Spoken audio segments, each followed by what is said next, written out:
Bom dia a todos. Bom dia a todos. Gostaria de agradecer, pela oportunidade de estar aqui com todos vocês novamente para falar sobre o Evangelho de Jesus através da codificação de Allan Kardec. E a palestra de hoje tem como tema, eu escolhi aqui o capítulo 10 do Evangelho.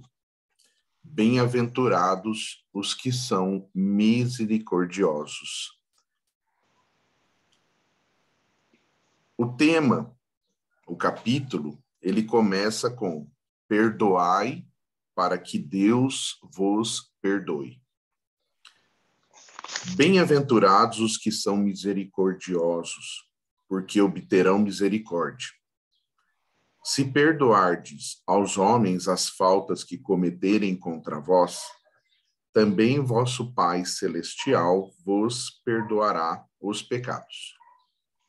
Mas, se não perdoardes aos homens, quando vos tenham ofendido, vosso Pai Celestial também não vos perdoará os pecados.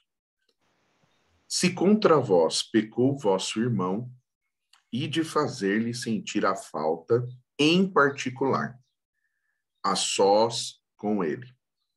Se vos atender, tereis ganho o vosso irmão.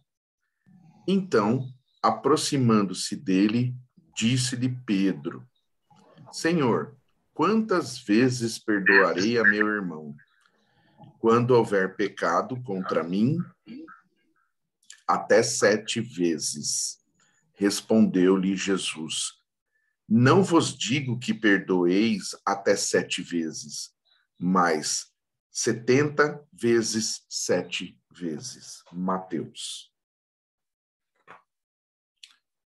A misericórdia é o complemento da brandura, porquanto aquele que não for misericordioso não poderá ser brando e pacífico.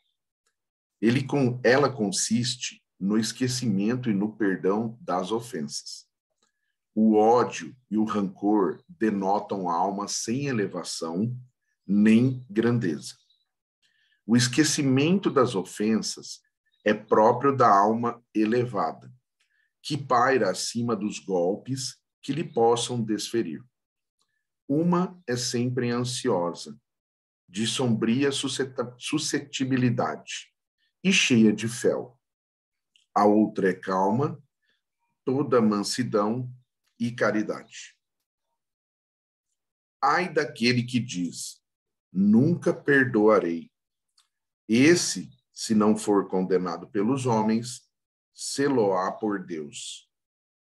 Com que direito reclamaria ele o perdão de suas próprias faltas, se não perdoa as dos outros? Jesus nos ensinou que a misericórdia não deve ter limites, quando diz que cada um perdoe ao seu irmão, não 7 vezes, mas 70 vezes 7 vezes. Há, porém, 2 maneiras bem diferentes de perdoar.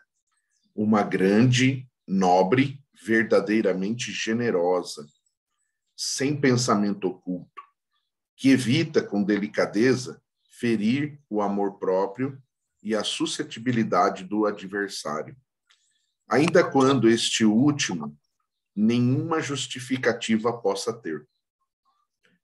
A segunda é a em que o ofendido ou aquele que tal se julga impõe ao outro condições humilhantes e lhe faz sentir o peso de um perdão que irrita.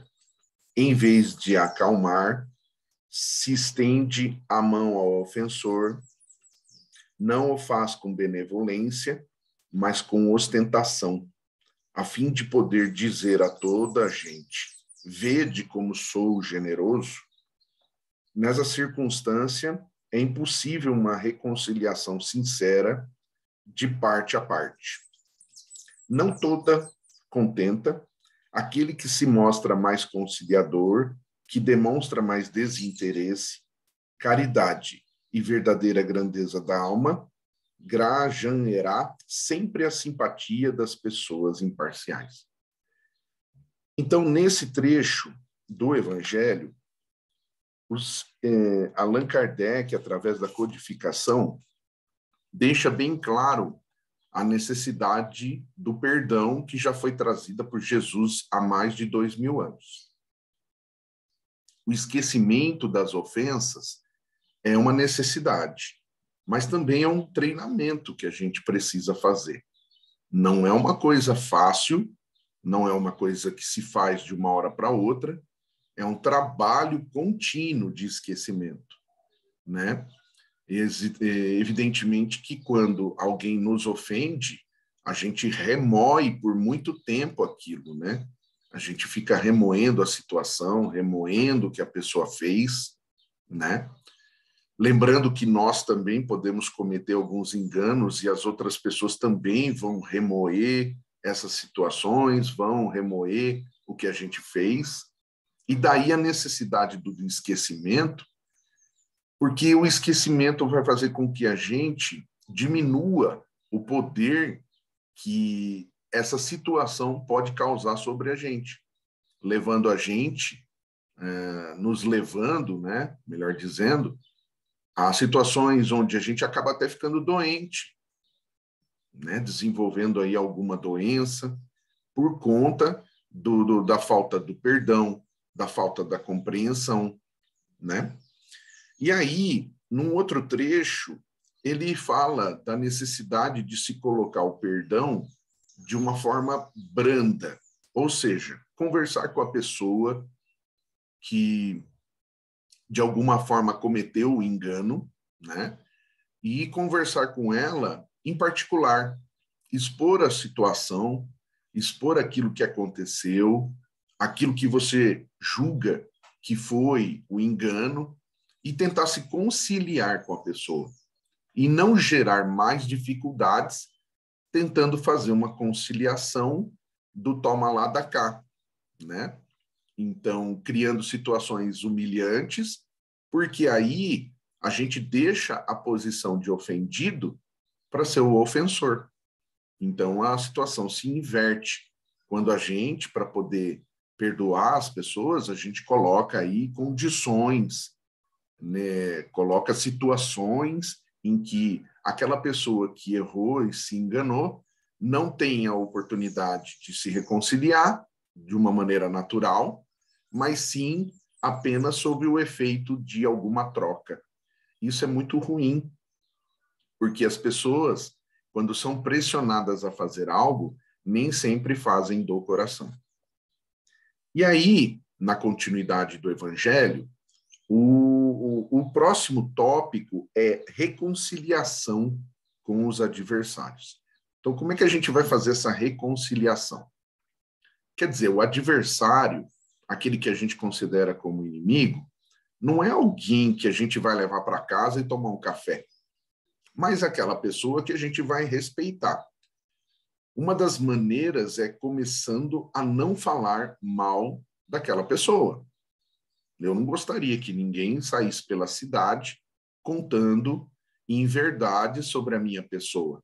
Ou, se tendo de problemas, alguma dificuldade, algum desvio moral, que alguém saísse contando pela cidade tudo o que acontece. Porque existe uma situação aqui, o verniz social. Muitas vezes, a gente na rua age de uma maneira toda polida, educada, mas no particular a história é outra. Então, vamos ler essa parte da reconciliação para a gente entender como a gente pode trabalhar esse fato. A reconciliação não é fácil, não é uma coisa fácil. Existem relacionamentos onde a reconciliação, depois de um grande problema, dura séculos, né? Então, não vamos nos esquecer dos casos de obsessão, onde muitos espíritos acabam conversando, expondo as situações, e a gente começa a compreender que a coisa vem lá atrás, começou numa coisa muitas vezes simples, e de repente aquilo virou uma avalanche. Reconciliação com os adversários. Reconciliai-vos o mais depressa possível com o vosso adversário, enquanto estáis com ele a caminho, para que ele não vos entregue ao juiz. O juiz não vos entregue ao ministro da justiça, e não sejais colocado em prisão. Digo-vos em verdade que daí não saireis, enquanto não houverdes pago o último ceitil. Na prática do perdão, como em geral na do bem, não há somente um efeito moral, há também um efeito material. A morte, como sabemos, não nos livra dos nossos inimigos. Os espíritos vingativos perseguem muitas vezes com o seu ódio, no além-túmulo, aqueles contra os quais guardam rancor. Donde decorre a falsidade do provérbio que diz: morto o animal, morto o veneno. Quando aplicado ao homem, o espírito mau espera que o outro, a quem ele quer mal, esteja preso ao seu corpo e assim menos livre, para mais facilmente o atormentar, ferir nos seus interesses ou nas suas mais caras afeições. Neste fato reside a causa da maioria dos casos de obsessão, sobretudo dos que apresentam certa gravidade, quais os de subjugação e possessão. O obsidiado e o possesso são, pois, quase sempre vítimas de uma vingança cujo motivo se encontra em existência anterior, e a qual o que a sofre deu lugar pelo seu proceder. Deus o permite para os punir do mal que a seu turno praticam, ou, se tal não ocorreu, por haverem faltado com a indulgência e a caridade não perdoando. Importa, consequentemente, do ponto de vista da tranquilidade futura, que cada um repare, o quanto antes, os agravos que haja causado ao seu próximo, que perdoe aos seus inimigos, a fim de que, antes que a morte lhe chegue, esteja apagado qualquer motivo de dissensão, toda a causa fundada de ulterior animosidade. Por esta forma, de um inimigo escarniçado neste mundo se pode fazer um amigo no outro.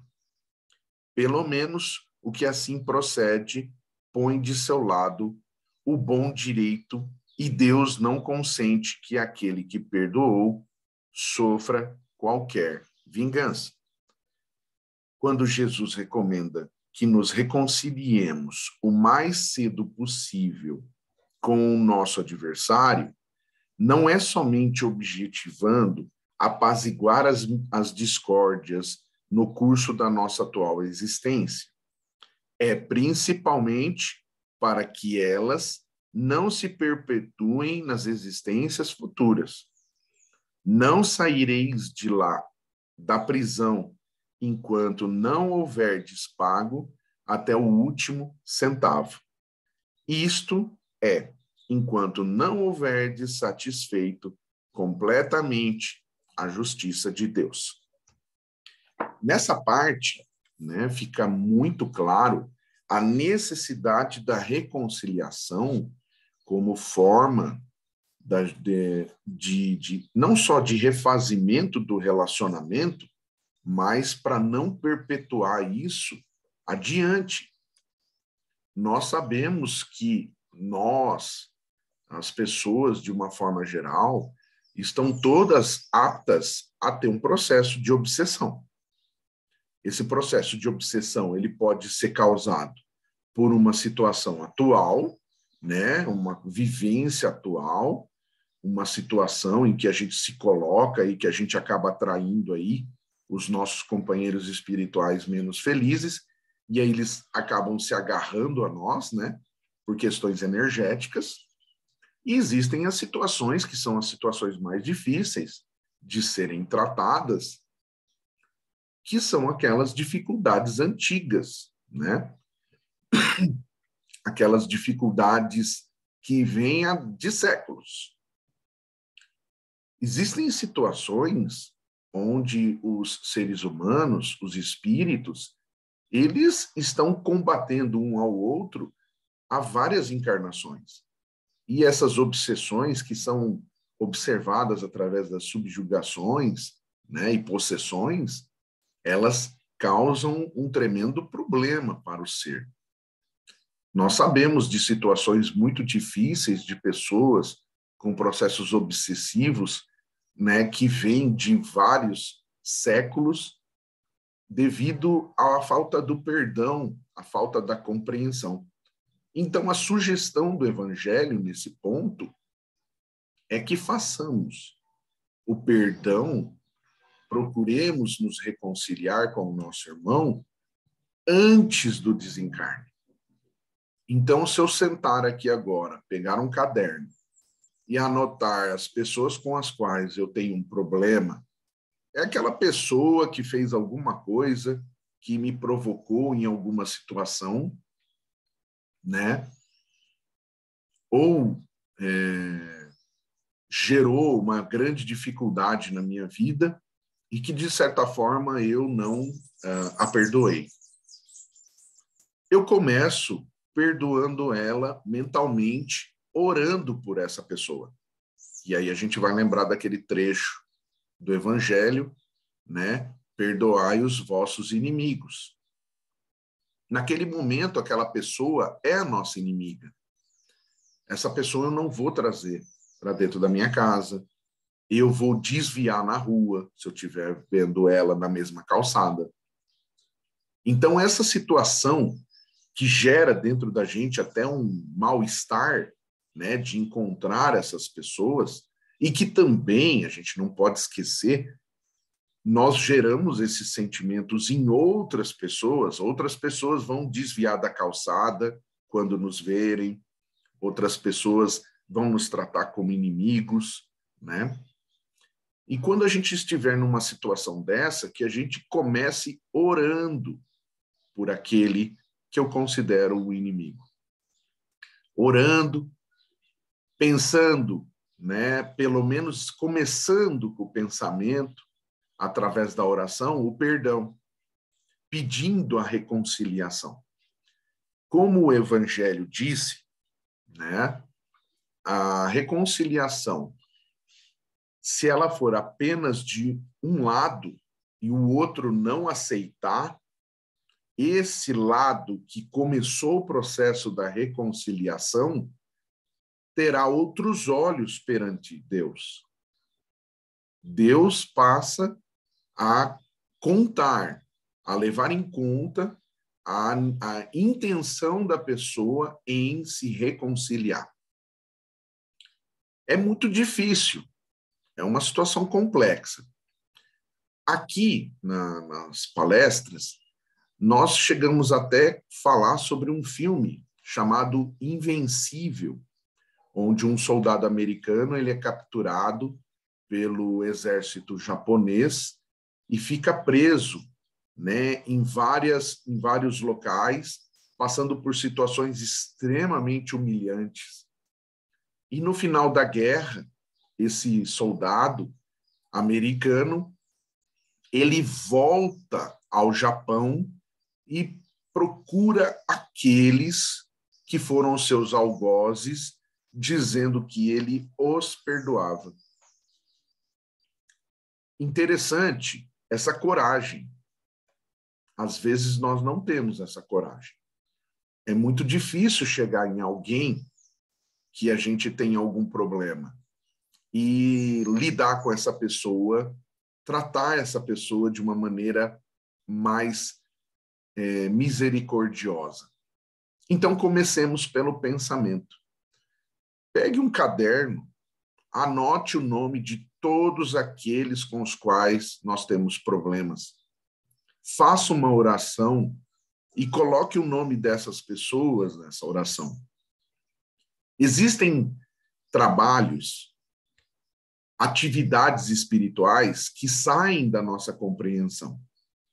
E quando nós damos o primeiro passo na direção da reconciliação, evidentemente que a espiritualidade vai trabalhar toda essa possibilidade, não só com muita alegria, vendo que um dos lados está buscando, né, a reconciliação, mas também conhecendo todo o processo reencarnatório, todo o processo psicológico de relação entre as pessoas, já sabe que aquele problema que poderia durar séculos pode ser resolvido em questão de semanas.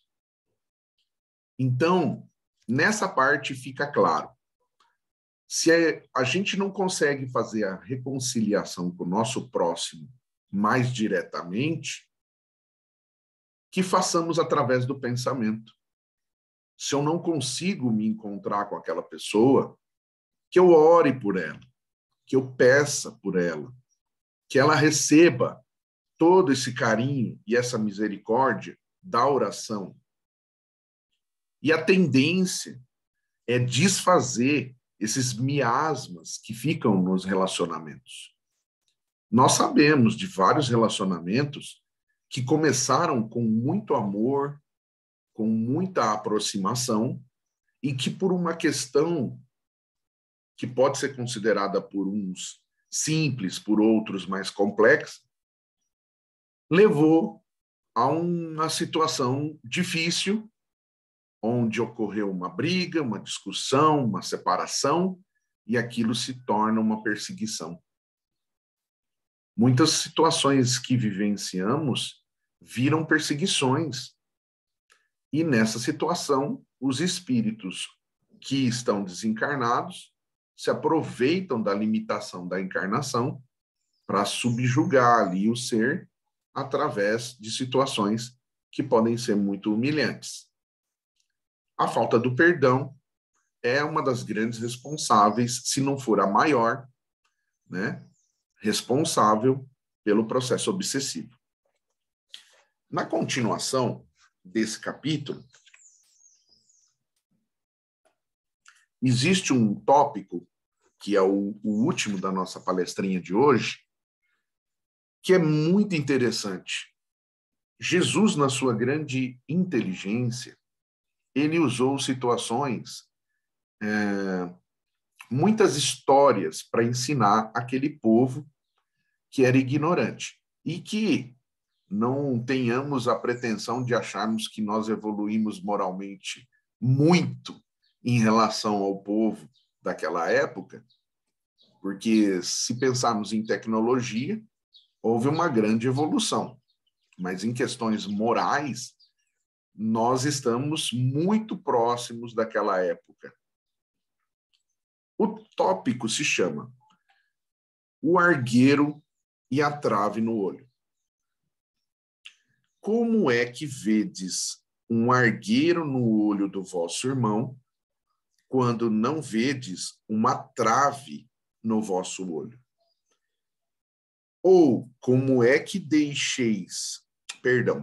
ou como é que dizeis ao vosso irmão: deixe-me tirar um argueiro do seu olho, vós que tendes no vosso uma trave? Hipócritas, tirai primeiro a trave do vosso olho, e depois, então, vedes como podereis tirar o argueiro do olho do vosso irmão. Muito interessante esse trecho do Evangelho, porque são cegos querendo direcionar cegos, né? Se eu tenho um argueiro no olho, eu não consigo ficar com o olho aberto, e eu vou tentar falar do cisco do olho do outro. Continuando o Evangelho. Uma das insensatezes da humanidade consiste em vermos o mal de outrem antes de vermos o mal que está em nós. Para julgar-se a si mesmo, fora preciso que o homem pudesse ver o seu interior num espelho, pudesse, de certo modo, transportar-se para fora de si próprio, considerar-se como uma outra pessoa e perguntar: que pensaria eu se eu visse alguém fazer o que eu faço? Incontestavelmente, é o orgulho que induz o homem a dissimular para si mesmo os seus defeitos, tanto morais quanto físicos. Semelhante insensatez é essencialmente contrária à caridade, porquanto a verdadeira caridade é modesta, simples e indulgente. Caridade orgulhosa é um contrassenso, visto que esses dois sentimentos se neutralizam um ao outro. Com efeito, como poderá um homem bastante presunçoso para acreditar na importância da sua personalidade e na supremacia das suas qualidades, possuir ao mesmo tempo abnegação bastante para fazer ressaltar em outrem o bem que o eclipsaria, em vez do mal que o exaltaria? Por isso mesmo, porque é o pai de muitos vícios, o orgulho é também a negação de muitas virtudes. Ele se encontra na base e como móvel de quase todas as ações humanas. Essa frase é muito importante. O orgulho se encontra na base e como móvel de quase todas as ações humanas. Essa a razão por que Jesus se empenhou tanto em combatê-lo como principal obstáculo ao progresso. Que interessante esse último trecho.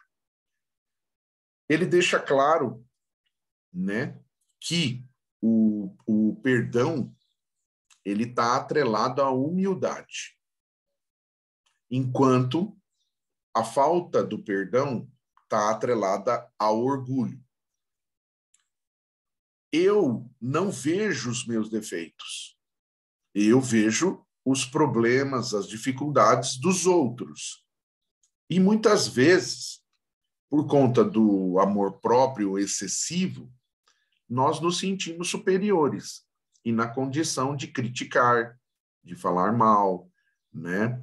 De colocar aquela pessoa em situações de fofoca, a colocar aquela pessoa em situações ridículas, né? E a gente se diverte lá com a nossa equipe, né? Debatendo sobre a vida dos outros, se esquecendo da nossa. Será que se alguém começar a falar pela cidade aquilo que eu tenho dentro de mim e que eu não gosto muito de expor, eu ficaria feliz? Se eu não faço, não quero, se eu não aceito uma situação dessa, eu também não vou fazer isso com os outros. Como é que eu vou ajudar alguém sobre uma situação se eu cometo o mesmo engano? Como disse o texto, o orgulho faz com que nós venhamos a diminuir o tamanho dos nossos problemas, das nossas dificuldades e amplie os problemas e as dificuldades dos outros. Isso é uma barreira ao crescimento da misericórdia, ao crescimento da conciliação. Se eu me sinto superior, eu vou conversar com a pessoa como se eu fosse um Deus, um rei, o chefe, o dono. E isso causa, muitas vezes, o agravamento da situação. Aquela situação que deveria ser uma situação mais humilde, conciliatória, ela pode ganhar ares de ódio, pelo fato das pessoas serem humilhadas por outras. Perdão, gente. Então, nessa situação, o que acontece é que nós queremos consertar os outros, mas nós não queremos nos consertar, melhor dizendo. É uma situação difícil, porque todos nós temos o orgulho, né? Junto com o egoísmo, nós queremos sempre estar do lado certo, na situação certa, e deriva daí o quê? Todas as brigas, as discussões, né? Por isso que, de forma muito inteligente, Chico Xavier, André Luiz diziam que numa discussão a gente colocasse água, enchesse a boca com água e ficasse quieto.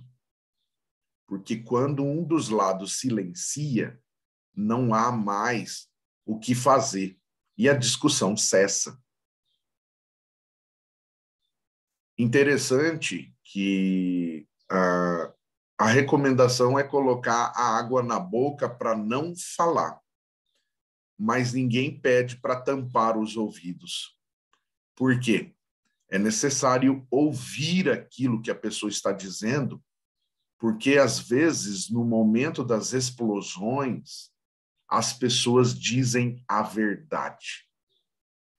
Por isso que, às vezes, as discussões, elas doem, porque as pessoas tiram aquele verniz social, aquela brandura, aquela calma, e expõem o que realmente pensam de nós.